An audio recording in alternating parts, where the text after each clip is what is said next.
Que le quede muy claro a usted que el gran mensaje escatológico y profético de la Biblia es las dos venidas del Señor Jesucristo, la primera venida y la segunda venida del Señor Jesucristo. ¿Para qué vamos a hablar, hermano, de más cosas si dentro de ella no está la primera y la segunda venida del Señor Jesucristo? Para nosotros es hablar de la segunda venida de Cristo, la escatología,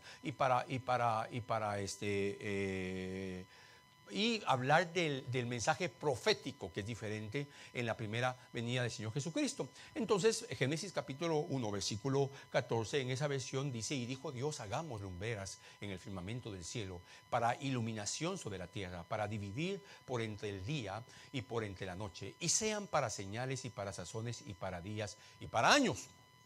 Eso es lo que está mencionando. Me interesa mucho esta parte, mire, y sean de señales, mire cómo lo dice, para sazones y para días y para años. Las versiones que nosotros usamos normalmente dice para estaciones, que pareciera que está hablando de lo que son verano, invierno. Y entonces hoy yo necesito, para poder explicar todo esto, hermano, de una manera correcta, necesito que estudiemos la palabra señal, la conexión entre el Ot y el Moed. Y entonces tengo que, Ot y Moed son dos palabras hebreas que se las iré explicando. También observaremos el patrón profético de las 8 tetradas que se han dado alrededor desde el siglo I hasta el siglo XX. Y esta que estamos en la 9ª tetrada, ya le explicaré luego sobre esa palabra para los que no la entienden. Y por último vamos a abordar la 9ª tetrada, que es importante explicarla por aparte, porque es la que usted y yo somos testigos, de la cual comenzó en el 2014 y hoy estamos en el 2015, y hoy en nuestro horario aquí en Dallas comienza a las 10:50, en Miami comienza a las 11:50, en República Dominicana comienza a las 12:50. Total que en algunos días es 27, en otros días es 28, en algunos días es 29. Mire cómo se mueve nuestro calendario si lo vemos de esa manera. Por eso es que Dios no maneja el calendario bajo los horarios nuestros. Dios no se somete a esos horarios. Pero mire, déjeme que pueda que lo conecte a usted con esto. Yo creo fundamentalmente en lo que dice la Escritura.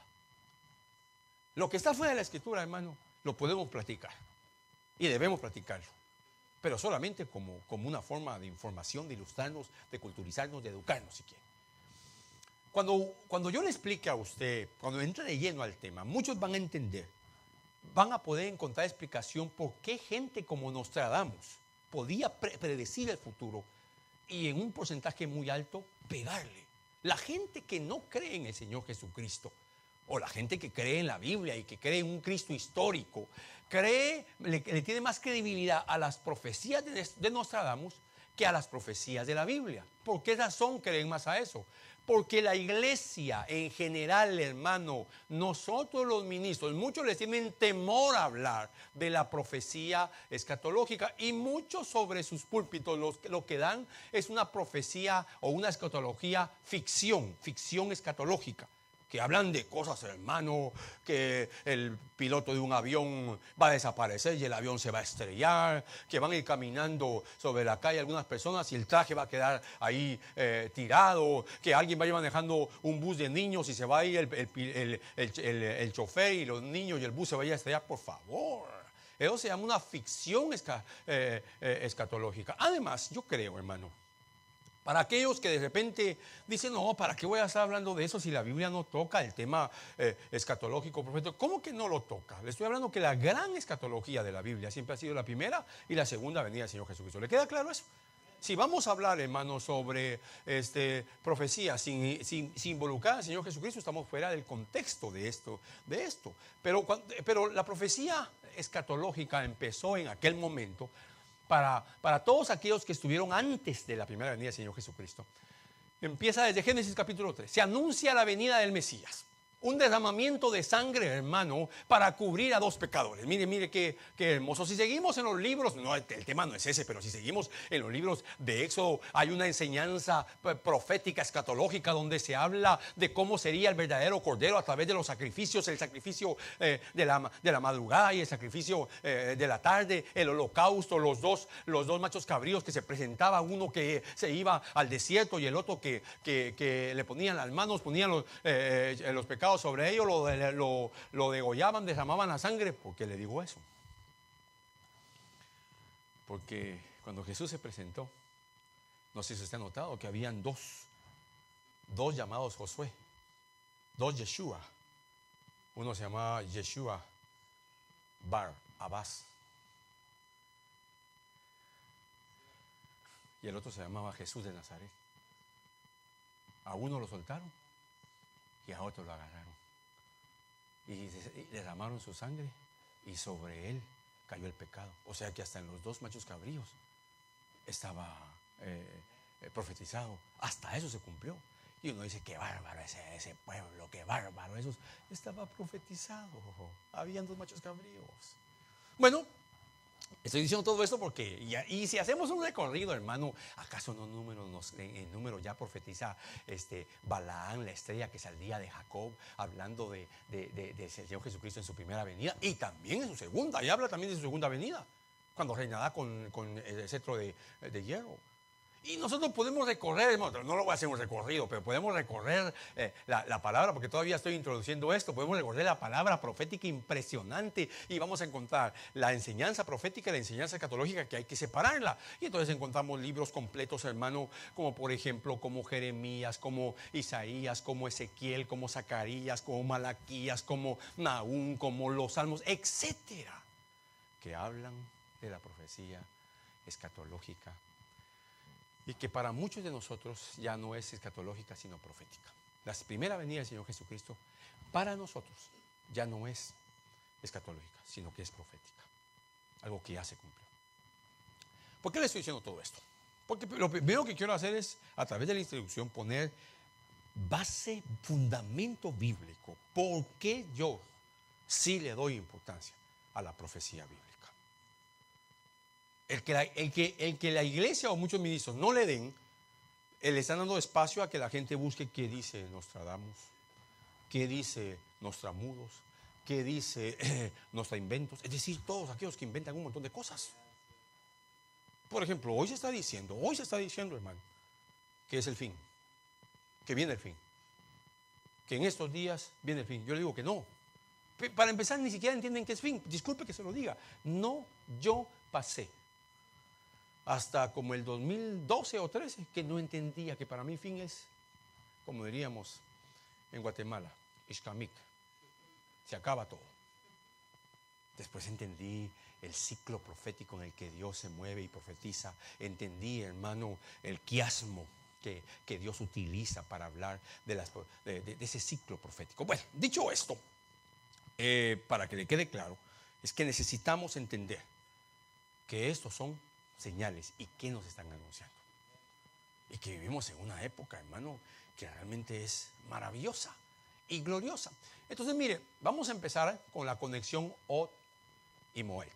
El tema se llama los cielos proféticos. Y todo este tema y todo tema profético, escatológico, debe ir dirigido al retorno de nuestro Señor Jesucristo. Amén. Por favor, quiero que le quede claro, porque por ejemplo, a mí precisamente ayer me preguntaba un pastor y me decía, hermano Víctor, ¿es cierto que usted está diciendo que ya no hay arrebatamiento? No, yo no he dicho eso. Yo sí, estoy diciendo que hay arrebatamiento. Pero es que los hermanos que lo han escuchado dicen que usted dice que solo hay una segunda venida. Sí, eso sí lo digo, porque el arrebatamiento y la segunda venida nunca han estado separados hasta como en el año 1900 que los separaron. Pero toda la iglesia, desde el tiempo de Ireneo, un discípulo, y Policarpio, discípulos de Juan, profetizaban o enseñaban el arrebatamiento y la parucía como un solo evento. La segunda venida del arrebatamiento como un solo evento. Y así lo siguió enseñando la iglesia. Y llegamos a la Reforma y lo siguieron enseñando así. Y llegamos a tiempos de Juan Wesley y de Spurgeon y lo siguieron enseñando así. Pero es que no tenían revelación. Es decir, nosotros nos levantamos la bandera de la tecnología y decimos, es que ellos no tenían revelación. No tenía revelación Juan el apóstol, el perito arquitecto de la iglesia, que discipularon a Policarpio. Bueno, tal vez dice, ¿y ese quién es? ¿Sabe usted que la ciencia, la ciencia crítica, es decir, la que critica los textos bíblicos de una manera correcta? Usted sabe que hay crítica incorrecta y crítica correcta. La crítica que investiga los textos. Dicen que si hubieran desaparecido todos los manuscritos de la Biblia, del Nuevo Testamento, escuche esto, en una hipótesis, desaparecieron todos los quemaron, desaparecieron todos los rollos, los textos en griego del Nuevo Testamento. Existen, escuche esto, 55,000 comentarios de las primeras 3 generaciones de la iglesia que son suficientes para reconstruir todo el Nuevo Testamento. Así que la Biblia que usted tiene en sus manos es veraz. Amén. No, pero usted nos ha contado que hay errores. Sí, pero la buena noticia es que conocemos los errores, ¿verdad? Así que esto, hermano, pero y Dios ha preservado por años su palabra. Bueno, dicho todo esto, déjeme que entre a la conexión Ot y Moed. Cuando leemos el relato de la creación en el libro de Génesis, aprendemos cómo en el 4º día Dios formó el sol, la luna, las estrellas con propósitos definidos. Eso me interesa mucho, entender que fueron con propósitos definidos. Para entender las señales de los cielos es necesario que estudiemos esas 2 raíces hebreas. Esas son 2 raíces hebreas, el Ot y el Moed. Y así vamos a comprender, hermano, cuál es el significado, cómo el sol, la luna, las estrellas las puso Dios para que sirvieran como señales en tiempos específicos. Perdone que lo haga repetir eso como que usted fuera alumno de párvulos. Diga conmigo tiempos específicos. Ok, entonces mire, la primera palabra que atrae nuestra atención es señal. Y la palabra señal, Él puso el sol, la luna y las estrellas, véame aquí, para que sean una señal. La palabra es Ot. Esa palabra Ot significa señal, pero también se puede traducir un signo, o también se puede traducir un milagro o una obra portentosa. Entonces Dios colocó el sol, la luna y las estrellas, solo estamos estudiando esto, para que sirvan como signos, como señales, como obras portentosas, como signos. Creo que incluso ahí se la pongo en hebreo y ahí creo que le pongo lo que significa como una marca distintiva. Aparte de que también las puso el Señor para otros aspectos que Él lo dice en Génesis. Ahora, cuando hacemos un exégesis, hermano, de esta palabra, encontramos cosas maravillosas. Cosas maravillosas. Por ejemplo, cuando nosotros, cuando Dios destruye la tierra con un diluvio, al término de ese juicio, Noé sale del arca, usted sabe, y Dios dice, haré un pacto entre yo y la tierra. Y pondré un Ot. Y ese Ot servirá de señal de que nunca más será un signo que nunca más destruiré la tierra con agua. Eso fue el arco iris. Entonces, ¿el arco iris qué es? Un Ot. Es un Ot. O señal. Para que se le haga más fácil, usted señal. Pero lo que pasa está en que las señales, la palabra señal muchas veces, solo así, hoy la gente le llama señal a cualquier cosa. Pero el arcoíris es una señal que nadie puede hacer. Dígame, ¿qué hombre puede inventar un arcoíris? Bueno, al final no es un invento, es una creación en base, usted sabe, al rayo de luz que atraviesa el agua, la gota del agua, y entonces eso produce esos 7 colores, etc. Bueno, ese es otro tema que no me corresponde a mí explicarlo, porque yo no soy experto en eso ni en nada. Entonces, mire, pues, Dios pone como Ot o señale el arco iris, que llegó a ser la señal del pacto entre Dios y la tierra. Por lo tanto, el arco iris se convirtió en una marca distintiva. ¿Está entendiendo que es una marca distintiva? Algo que distingue de lo demás. Por eso es importante entenderlo, lo que está haciendo Dios en Génesis. Luego, otro aparece cuando Dios manda a Moisés a poner una señal de sangre sobre las puertas de las casas donde se inicia la primera Pascua. Él les dijo que pusieran una señal y utiliza la palabra Ot. Eso es importante. Rahab, la ramera, también, hermano, tiene un Ot cuando aquel cordón carmesí lo pone en la puerta del lugar donde vivía, de su casa, para cuando entrara a Israel, ella fuera salva. Hay un ot para la salvación de Rahab, la ramera. Rahab aparece también en la genealogía del Señor Jesucristo. Mire tantos temas que podíamos seguir. La palabra hebrea ot también se refiere a una señal milagrosa. Así le habló Dios a Moisés en varias cosas. Mire, en estas 10 plagas, así lo mostró Dios a Moisés. Observemos algunos ejemplos. Escuche este texto. Acontecerá que si no te creen ni obedecen el testimonio del primer ot o señal, quizás creerán al testimonio de la segunda señal o el segundo ot. Y así se va sucesivamente. Y Dios usa 10 ot hasta que saca a Israel. ¿Está entendiendo la importancia de la palabra ot? O sea, esa no se puede manejar así tan fácil como esa es una señal. En 2 meses hay una luna de sangre, otra señal. No, permítame. Tiene que haber una conexión. Para mí esto es así, mire. Voy a hacer una pausa en esto. Usted y yo estamos tan acostumbrados a los relojes digitales o análogos, hermano. ¿Qué hora es? Usted solo estira su mano. O si no, ahora saca su celular. Dice tal hora. Pero Dios no maneja el tiempo así. Por ejemplo, nuestros abuelos, ¿cómo manejaban el tiempo? Miraban el sol. Mediodía, el sol. 1/4, las 10 de la mañana. 3/4, las 4 de la tarde. El sol se mete, ya son como las 6, 10 de noche. Así manejaban ellos. La sombra, ¿dónde está? Ahora aquí ya me está alcanzando. Ya no tengo sombra. Ahora aquí.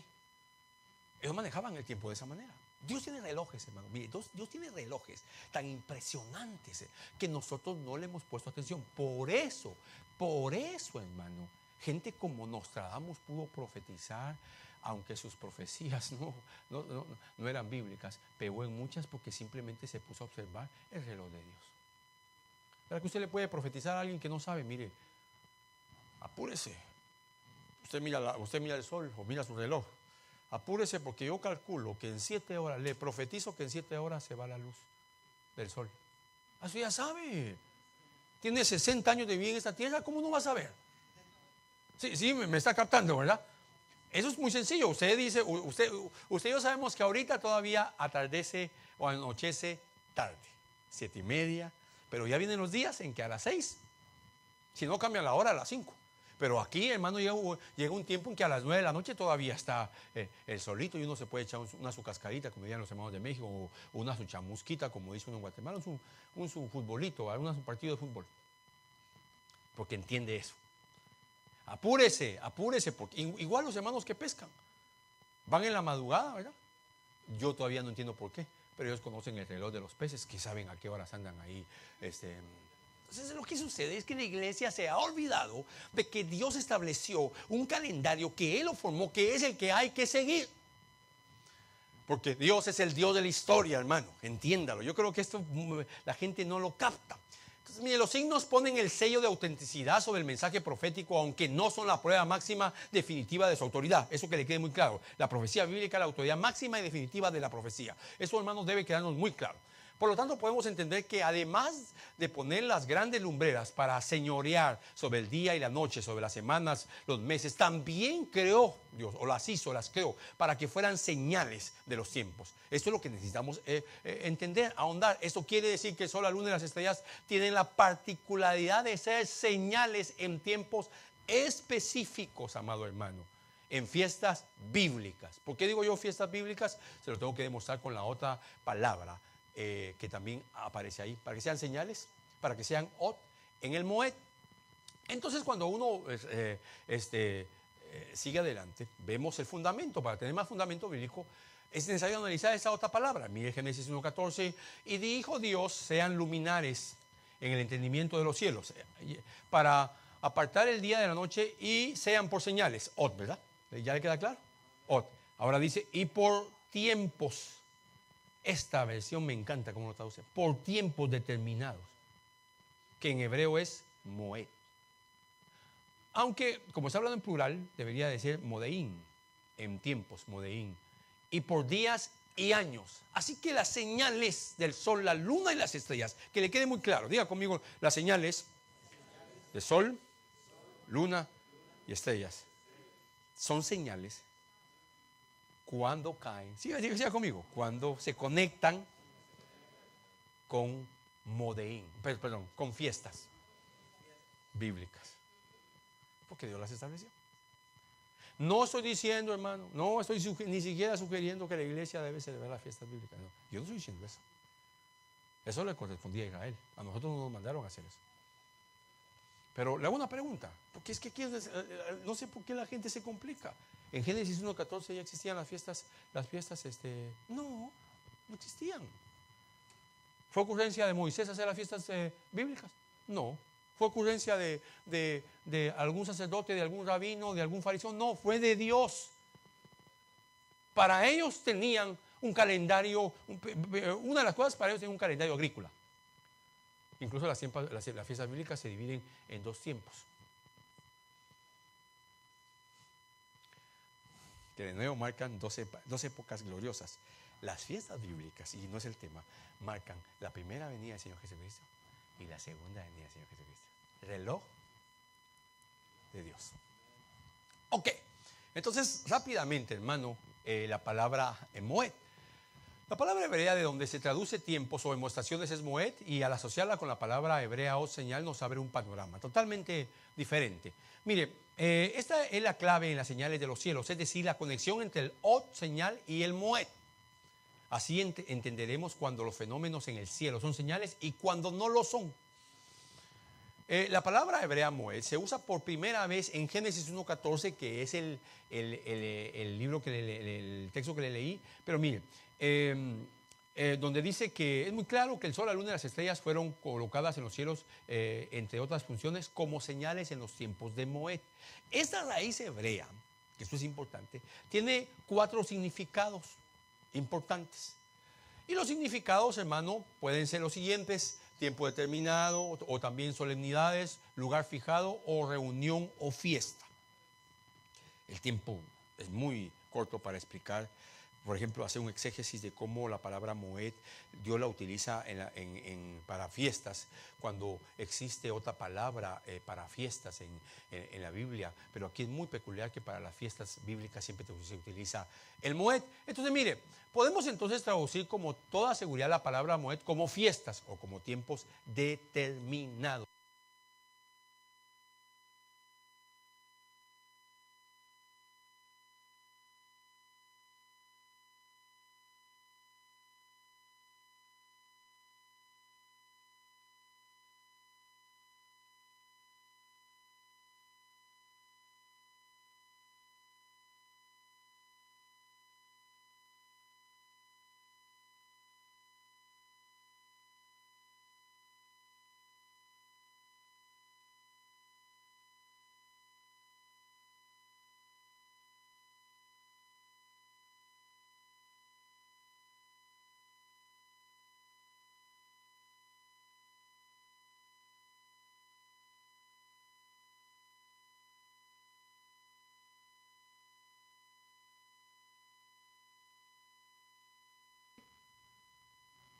Cuando se dan en fiestas bíblicas, únicamente en ese momento. Las señales de los cielos y su conexión profética han marcado tiempos de salvación. Esto es hermoso, hermano. Porque, mire, yo recalco esto. Jesús fue engendrado en una fiesta bíblica. Engendrado. Nació en una fiesta bíblica. Se presentó por primera vez en una fiesta bíblica. Murió en la cruz del Calvario en una fiesta bíblica. Pasó la tumba en el inicio de la fiesta de los panes. Resucitó en una fiesta de las primicias. Envió el Espíritu Santo en la fiesta de Pentecostés, una fiesta bíblica. Y regresará en una fiesta bíblica. Ok. Entonces, ¿qué tiene que ver las lunas? Bueno, primero le estoy poniendo el fundamento. Que si no le pongo el fundamento, hermano, va a decir usted, ¿y de qué está hablando? Yo sé que es difícil, pero el Moed, el Lot, si usted se aplica, se va a dar cuenta que si se aprende otros vocabularios, hermano, algunas veces, a mí me dicen mucho, es que lo que pasa es que tenés que hablar más despacio para que la gente te entienda ahí con gotero. Hermano, perdone, pero yo veo a los niños de 8 años o de 6 años que agarran un video de un videojuego, hermano, y le dan vuelta, tiene 300 pantallas y lo terminan con terminologías difíciles, pero la palabra no la pueden entender. Se me hace que lo que pasa es que no ponen atención. Así que lo siento, pero voy a seguir así. Mire, por ejemplo, cuando un eclipse solar se da en una fiesta de Pascua, podemos esperar que eso sea una señal. Pero si se da fuera de una fiesta bíblica, entonces no es una señal, solamente es un eclipse. Esto lo decimos con toda veracidad por el fundamento bíblico que tenemos a partir del texto de Génesis que hemos leído. Se lo explico de esta manera. El reloj de Dios tiene 3 agujas: la secundera, la minutera y la hora. Entonces, el reloj, nuestro reloj, perdón, que tiene 3 agujas, el reloj de Dios también. La señal en el cielo, el fenómeno en el cielo, una aguja. La fiesta bíblica, otra aguja. Y la profecía bíblica, la aguja, la gran aguja, que ya nos dijo que veamos el cielo. Disculpe, el tema no es sobre Nostradamus, ¿verdad? Pero ¿qué hacía Nostradamus? Observaba. Entendió lo que muchos ministros no han entendido. Yo me recuerdo, hermano, cuando yo empecé a leer a Bullinger. Yo empecé a leer a Bullinger por allá por el año 1995, 96. Wow, impresionado. Él tiene un libro que se llama El mensaje en las estrellas. Yo me leí ese libro. Yo de hecho, si hay un ministro, hermano, claro, él no existió en este siglo, pero si hay un ministro que navegaba en aguas muy profundas, se llamaba Bullinger. Ahí es, leyéndolo a él, es que yo aprendo, por ejemplo, el mensaje del Mazaró o el zodíaco. Es que cuando uno dice zodíaco, a algunos se le prenden se le para los pelos, ¿verdad? A mí me dijo una vez un hermano en Chicago, como en el año 2000, me dijo: usted parece Walter Mercado, porque estaba hablando del mensaje de las estrellas. Bueno, entonces es importante entender eso. Son unas estrellas en una conexión. Resumo diciendo que tanto las señales Ot en los tiempos del Moed son las que han marcado y las que marcan tiempos proféticos a las cuales debemos de poner mucha atención. Nosotros somos una generación que está siendo testigo de señales en los cielos. Aunque usted no lo quiera, usted está en tiempos proféticos escatológicos establecidos dentro de los inicios de la creación. Así que va bien los ojos. No que se acueste en la grama a ver a qué va a haber una señal. Si eso ya lo hace, ya no necesita usted hacerlo, lo hace la NASA. Aunque qué bonito verlo, ¿verdad? Recordemos que el salmista nos dice que los cielos cuentan la gloria de Dios. ¿Cómo lo cuentan? A través de muchas cosas, hermano. Las ciencias, ¿cómo se descubrieron? A través de observar la creación. Pero no solo a través de eso, sino que a través de muchas cosas que los cielos nos hablan. La gloria de Dios está concentrada sobre todo en la persona de Jesucristo. Por lo tanto, observemos las señales que nos indican que tan cerca está la venida del Señor Jesucristo. Porque el Señor viene, hermano. ¿Cuántos quieren que el Señor venga? Las señales de los cielos solo nos están anunciando que Jesús viene pronto y su regreso es inminente. Pero no nos están diciendo a qué hora viene. ¿Entienden la diferencia? Como hoy es la última luna roja de la novena tetrada, entonces el Señor viene. Momento. Aquí sí hay un patrón. Se lo voy a explicar ahorita, no se preocupe, se lo voy a explicar. Y si usted me pone atención, cuando le explique el patrón de las tétradas, perdone que yo le cambio al acento, el acento va en la primera T. Lo que pasa es que tétrada, sí, lo que pasa es que se lo cambio porque, disculpe, no me estoy haciendo, hermano. Yo estoy todo confundido, ya se lo dije, estoy todo confundido con los acentos porque entre el griego, el hebreo, el español y el inglés, ya no sé ni dónde se van los acentos. Mire, todos los días, de lunes a viernes, voy con mi esposa en las mañanas, que nos llevamos como 50 minutos hablando inglés. Con usted hablo hebreo. No sé. Mire, uno se hace un hebreo y le dice: no, el acento va aquí. uno va en el acento en las últimas, penúltima y última sílaba. El griego no se le llama acento, sino se le llama espíritu. El espíritu va aquí, pronuncie. Entonces a uno, a veces digo tetra, a veces digo tetra, pero ayúdenme a sentarme en la primera T. De todas maneras, discúlpenme, ¿verdad? Pero ya mis neuronas están un poco viejitas. Mire pues, el patrón profético de las T. Así es, ¿verdad? Tetra. Gracias, hermano. Te lo agradezco. Mire pues, ese pasaje es impresionante, hermano. Ariel, ciudad que sitió David, añadan años a años, gire el ciclo de las fiestas y asediaré a Ariel, y habrá llantos y lamentos, y serás para mí como Ariel. Hay cosas que los traductores no había manera de traducirlas, como por ejemplo, nunca se hubiera traducido el Señor, ¿qué señal habrá de tu venida? Nunca se hubiera traducido venida. Se hubiera traducido ¿qué señal habrá de tu parucía? Porque en la Biblia tenemos palabras hebreas y griegas. Por ejemplo, aleluya no es una palabra ni española, ni inglesa, ni francesa, ni italiana, sino que es una palabra hebrea. Aleluya. Amén es otra palabra hebrea. Y Ariel es una palabra hebrea compuesta por Ari de león y el del nombre de Dios, el león de Dios.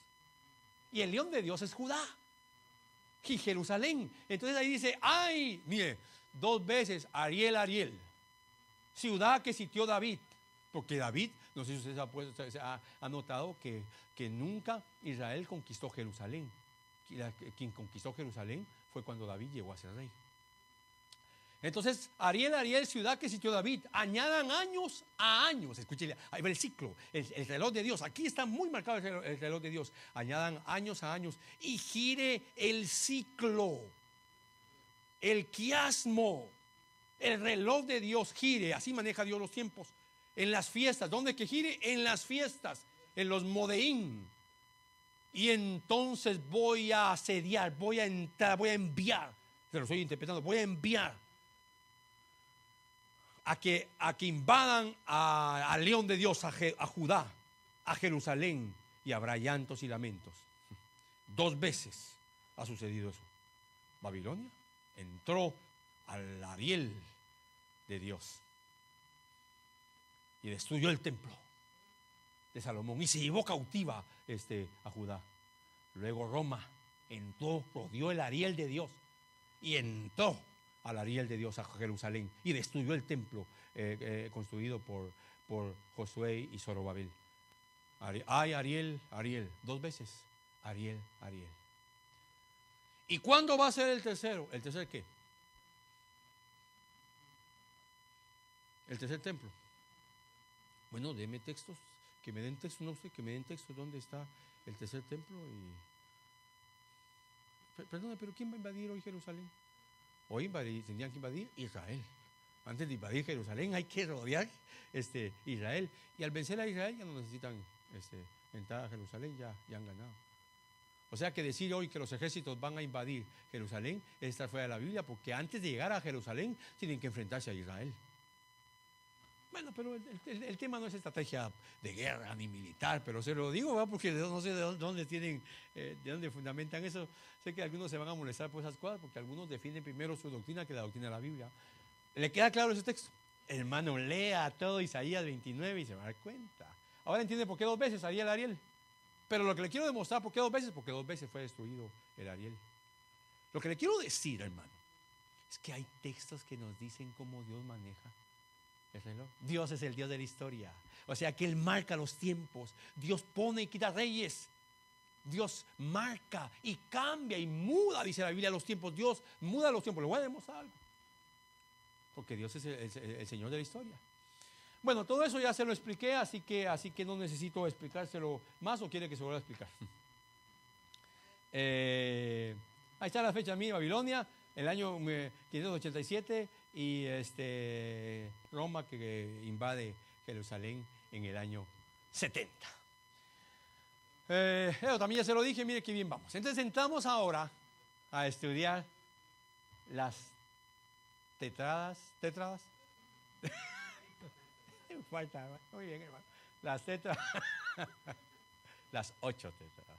Me voy a concentrar en una, pero no le voy a hablar de la primera porque, aunque ahí está la primera, porque cuando usted revisa lo que están diciendo muchos, se da cuenta que muchos dicen, bueno, lo que están diciendo es cierto, que cuando el Señor Jesús fue crucificado, hubo un eclipse solar que duró 3 horas, la tierra se llenó de tinieblas. Pero entonces lo que hacen es que colocan las 4 lunas de sangre, las colocan, y el 14 de Nisan, que es la fiesta de la Pascua, ponen, el 14 de Nisan también ponen, o el 13 de Nisan, por decirle algo, pero la diferencia entre el 13 en Israel, en el calendario lunar, son horas. Ponen, porque en la hora sexta, creo yo, el Señor Jesús se llenó de tinieblas en la hora sexta y duró 3 horas hasta la hora novena. Antes de que comenzara el día de la Pascua, bajaron al Señor Jesús ¿cómo se llama? De la cruz. Entonces, escuche esto. Entonces, ellos colocan los 2 eclipses, uno a la par del otro. Primero el eclipse solar y después el eclipse lunar. Pero hermano, no puede haber el mismo día 2 eclipses, porque el eclipse lunar es que la Tierra se mete en medio del Sol y la Luna en forma lineal. Y el eclipse solar es que la Luna se mete en medio del Sol y de la Tierra y por eso se tapa el Sol, aparentemente tapa el Sol. ¿Cómo se puede hacer al mismo tiempo los dos? O sea que la Luna, primero fue el Sol, la Luna metida en medio de los dos y luego la Luna corrió y se puso de ese lado. O sea, lo muy probable, porque la masa sí pone esas fechas, lo muy probable es que el Señor Jesús, la crucifixión del Señor Jesús fue posiblemente un año antes, una Pascua antes, o una después. Eso ya nos tocará investigarlo con más detalle, ¿verdad? Pero ese no es el punto. Solo le estoy diciendo para aclarar eso. También ocurrieron 2 eclipses después de eso, de esa primera tetrada. Ocurrieron 2 eclipses parciales en la fiesta de la Pascua, el 14 de Nisan. Eso me interesa mucho, 2 eclipses parciales en la fiesta de Pascua y en la fiesta de los tabernáculos. El otro eclipse fue alrededor de la fiesta de los tabernáculos. ¿Por qué fue importante eso? Porque fueron en el año 70 cuando fue destruido el templo. O sea que esos eclipses parciales en fiestas bíblicas que anunciaran la destrucción del templo. Mire, porque Dios dijo que servirían de señales. Mire cómo empiezan a haber situaciones alrededor de todo esto. No solo de Israel, también del mundo. La segunda tetrada fue entre los años 162 y 163 después de Cristo. Aquí hay un patrón impresionante, hermano, que si no lo menciono no se va a ver. La historia nos relata los acontecimientos de aquella época alrededor de las lunas de sangre. Hubieron pestes, hambrunas, persecución para los judíos y los cristianos. El río Tibes en Roma se inundó y provocó una gran hambruna y calamidad. Todo eso alrededor de esa tetrada. En el año 165 después de Cristo se desató una plaga que ocasionó la muerte de 1/3 de la población de Roma. Después de aquella segunda tetrada ocurrieron 634 años. Escuche esto es muy importante. Pasaron 634 años. Esto nos lleva a los años 795 a 796. Quiero que le ponga atención a los 634 años, porque aquí es donde empieza a tomar forma el reloj de Dios. Lo que sucede es que hay 3 tetradas seguidas. Escuche esto, seguidas en base, viendo el macro reloj de Dios. O sea, mire pues, así se han manejado las tetradas durante mucho tiempo. Una tetrada, 4 lunas, ¿verdad? ¿Entiende la palabra tetrada como 4 lunas? La palabra tetrada es una palabra griega que habla de 4. Por eso en alguna ocasión se le llamó a Brasil el tetracampeón, porque tenía 3 copas. Luego se le llamó el penta, pero penta es 5, ¿verdad? Perdón, teta es 4, el tetracampeón porque tenía 4 títulos. Luego se le llamó el pentacampeón porque tenía 5. Ya vendrá el sextacampeón, no sé cómo se llama. Entonces, tetra es 4. Entonces, hay 3 seguidas. ¿A qué me refiero? Una tetra, así se ha manejado, 19 años, otra tetra, 48 años, una tercera tetra. De ahí pasan 634 años y vuelve a regresar otra tetra. Pero estoy hablando en fiestas bíblicas, porque si usted lo revisa, si solo pone según la masa cada cuánto son las tetras, van a haber un montón de tetras, pero no en fiestas bíblicas. Entonces, por eso no es señal. ¿Le queda claro eso, verdad? Creo, por ahí alguna vez investigué que han habido alrededor de 80 tétradas en todos los 2000 años, pero como estamos hablando de cuándo son señales, de eso estamos claros todos, ¿verdad? Entonces, ese es el patrón. Una tétrada, 19 años, 48 años. Una tétrada, mire lo que le voy a decir, no me estoy confundiendo. Una tétrada, 48 años, otra tétrada, 19. Es una 19, 48, la otra 48, 19. Dios es el Dios de la historia. Y 64, luego terminan esas tres y pasan 634 años y viene una segunda tétrada. O un segundo tiempo. A tal punto, hermano, que el descubrimiento de América, porque Dios es el Dios de la historia, fue marcado por una tétrada. Porque Dios es el Dios de la historia. O sea, Dios decide. Amén. ¿Usted alguna vez se ha puesto a analizar o ha usted visto la película de cómo quedó el presidente George Bush de presidente en Estados Unidos? George W. Bush. Usted vea la película. Hubo un problema de los votos, creo, de los militares en diferentes partes, de cientos de gentes, miles de gentes. Y no llegaron a tiempo y el conteo estuvo a favor del presidente, de George Bush. Y bueno, y pasaron un montón de cosas. El punto es que el conteo dice que había ganado Al Gore. Pero la confusión que se dio, obviamente dijeron a George Bush, Dios es el Dios de la historia. Y Él pone y quita reyes. A tal punto que quitó al poderoso presidente de Guatemala. Entonces, mire, pues, es para que no se me duerma. ¿Sí me estoy explicando, amados hermanos? ¿Sí? ¿Sí me estoy explicando? Ok. Es importante hacer notar que los 664 años es un patrón profético que no debemos de pasar por alto. De nuevo, las señales de los cielos solo nos están anunciando que Jesús viene pronto y su regreso es inminente. Ok, sigamos con esto. La tercera tétrada ocurrió en los años 795 a 796. Estamos analizando las tres tétradas de un solo, ¿verdad? ¿Qué pasó ahí? Es interesante observar que se dio una invasión musulmana al norte de Europa. La historia nos atestigua que fue el inicio de las invasiones musulmanas en el viejo continente. Nosotros somos testigos este año 2015 de cómo la inmigración musulmana está llegando a Europa durante una tétrada.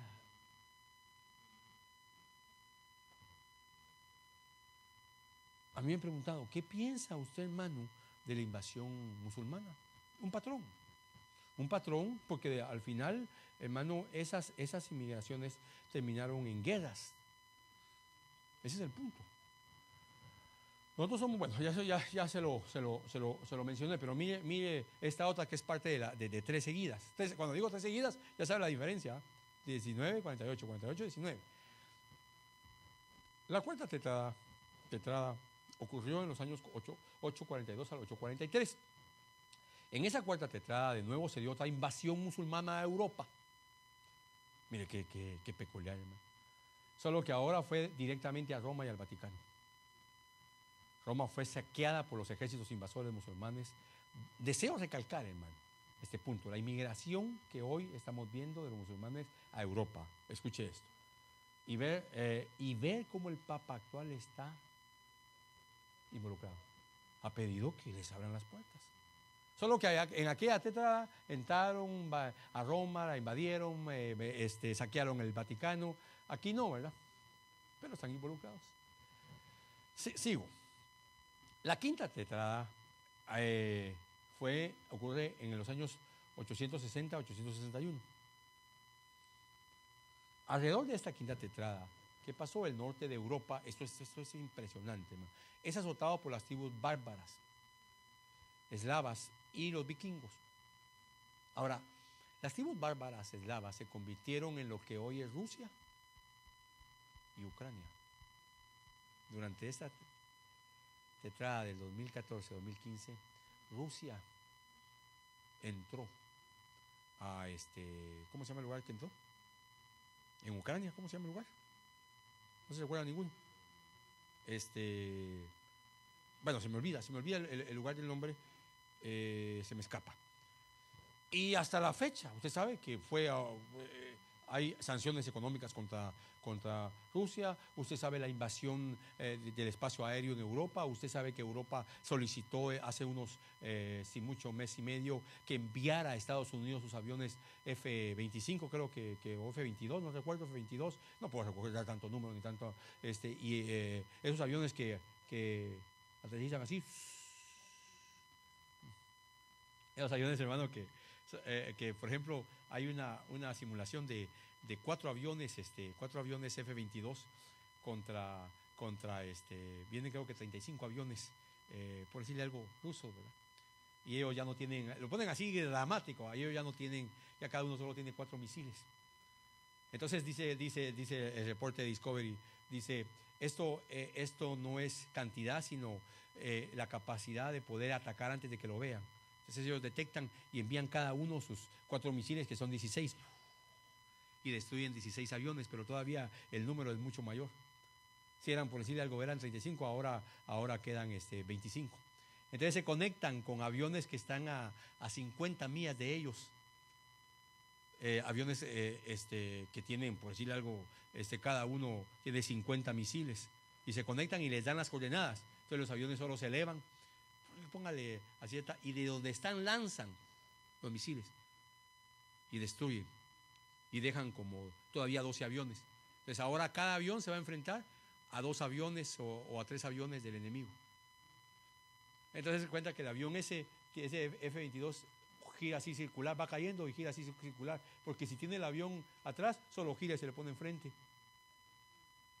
Pero bueno, eso solo para que usted se siente emocionado de Estados Unidos. Ok. Mientras que el reino bizantino oriental, los musulmanes, el imperio otomano que se conoce, asesinaron a cientos de cristianos por desafiar el Islam y ofender a Mahoma. En esta tetrada decapitaron a muchos cristianos. El malvado grupo ISIS. Hay un paralelismo, ¿se da cuenta? Hay un reloj, un patrón profético. Ahora nosotros en esos 2 años en medio de esta tetrada hemos visto cómo Rusia y Ucrania han causado conflictos en Europa y que aún no ha terminado. Los vikingos son los germanos, gran parte de Alemania, hermano, que maneja hoy prácticamente ese sostén de la economía en Europa. Esto nos dice todo. Después de esta quinta tetrada transcurre de nuevo, ¿cuántos años? 634 años. Para dar paso a la sexta tetrada de lunas de sangre. De nuevo aparece el patrón de los 634 años. Ahora, esta tetrada, aquí solo se da una, por eso le digo, Dios cambia los tiempos. Aquí solo hay una. América se descubre en 1492, ¿verdad? 1492. Así es, sí, así es, 1492. Y la tetrada se da un año después de ese descubrimiento. Aquí habían cosas que mencionar de Colón, hermano, que poco se han dicho, ¿verdad? Pero eso no es el tema. Alrededor de esta tetrada y durante esas 4 lunas de sangre empieza la Inquisición en Europa. O sea, los judíos son expulsados. Los judíos son obligados a convertirse al catolicismo y los que no aceptan, hermano, los envían a las hogueras, etcétera, ¿verdad?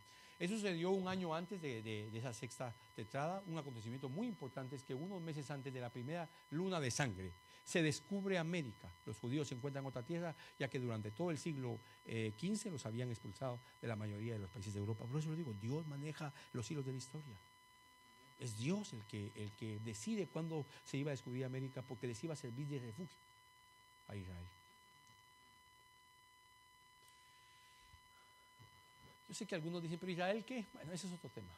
Después de esta sexta tetrada cambió el patrón de 634 años, porque ya no se dio 674 para la novena tetrada. Para lo que ocurría la séptima tetrada pasaron la séptima, pasaron 457 años. ¿Por qué cambió? Porque Dios muda los tiempos. En los años 1949 a 50 se da la séptima tetrada. El tiempo es acortado. La pregunta es ¿por qué cambió? Le leo una de las razones. Una, si aquellos días no fuesen acortados, no se salvaría nadie. Pero por causa de los escogidos, aquellos días serán acortados. ¿Por qué, hermano? Querían destruir a Israel. Totalmente. Dios muda los tiempos. La séptima tetrada se da en los años 1949 y 1950, ya más cerca. Y ahí había nacido el hermano Lucio, ¿o no, hermano Lucio? No. Hermano Pedrito, sí, ¿verdad? ¿En qué año nació usted, hermano Pedrito? Ahí está el hermano Pedrito. Tenemos un testigo de eso. Mire pues, en los años 1949 al 50 de nuestra era, después de la creación del Estado de Israel, después, se produce la séptima tetrada. La primera luna de sangre es el 13 de abril de 1949. El 20 de julio se afirmaron acuerdos, porque están en guerra por 5 meses contra Israel, los países que lo voy a mencionar. El 20 de julio se firmaron acuerdos de paz de un alto al fuego.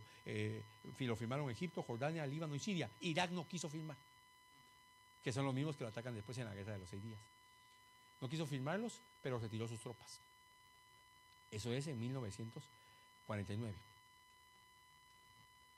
La octava tetrada se da en los años 1949 a 1950. Ese detalle está mal ahí. La octava tetrada se da en 1968 y 69, 67 y 68. Ese detalle está mal ahí. Luego viene la octava tetrada, la cual ocurre en el año 1967 y 1968. En esta tetrada se da un acontecimiento extraordinario, hermano, porque después de la primera luna de sangre Israel recupera Jerusalén. La primera luna de sangre es vista el 24 de abril de 1967. Y eso que mire, ahorita voy a hacer una pausa porque ya lo veo que necesita misericordia de mí. Le voy a decir algo, hermano. Si a esto le agregamos los jubileos.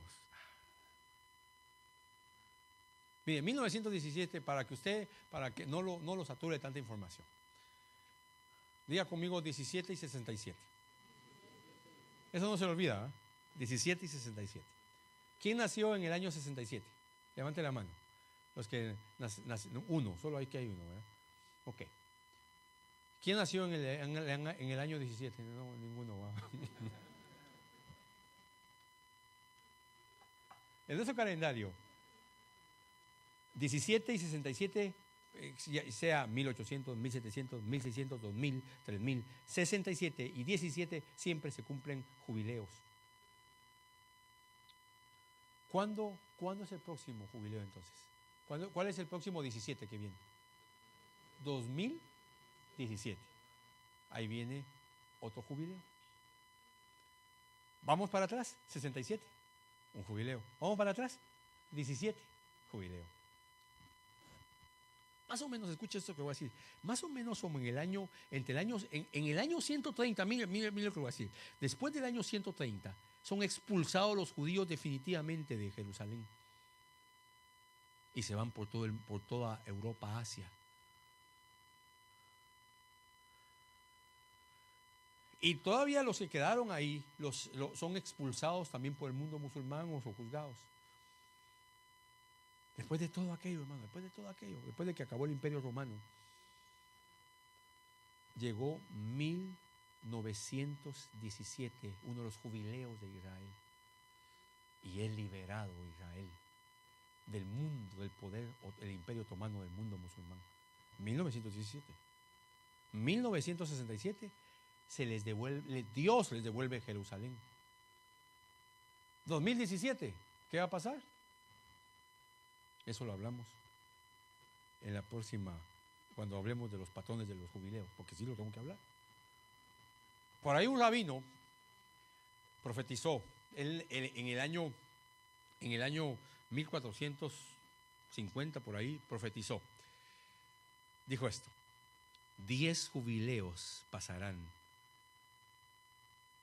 desde esta profecía. Y dijo: en el octavo jubileo, escuche eso, en el octavo jubileo, contando desde el jubileo que él estaba viviendo, en el octavo jubileo, Israel será liberado. 1917. En el noveno jubileo, dijo el rabino, no yo, el rabino, aclaro eso. En el noveno jubileo, 1967, porque es que ellos no dan fechas, ellos así estudian. En el noveno jubileo, Jerusalén regresará a Israel. Y en el 10º jubileo, dijo, 2017. Mejor eso se lo digo después, hermano. Es que como se te está grabando, o se lo digo de una vez. Y en el 2017, el Mesías aparecerá. Uno dice, wow. Y se cumplió todo lo que profetizó en cada jubileo. Hermano Víctor, si usted fuera uruguayo, argentino, pero ¿qué está diciendo, hermano? Bueno, los jubileos los estableció Dios. Y Jesús agarró el rollo de Isaías y dijo, hoy se ha cumplido esta escritura, porque es el año agradable del Señor. ¿Un jubileo? Bueno. Ay, Señor. Déjeme que termine aquí, creo que termino y hacemos la pausa. Las señales de los cielos solo nos están anunciando que Jesús viene pronto y su regreso es inminente. La novena tetrada. Hagamos pausa. Amén. Mire, ayúdeme para que usted se despeje. Ahí te estamos grabando, ¿verdad?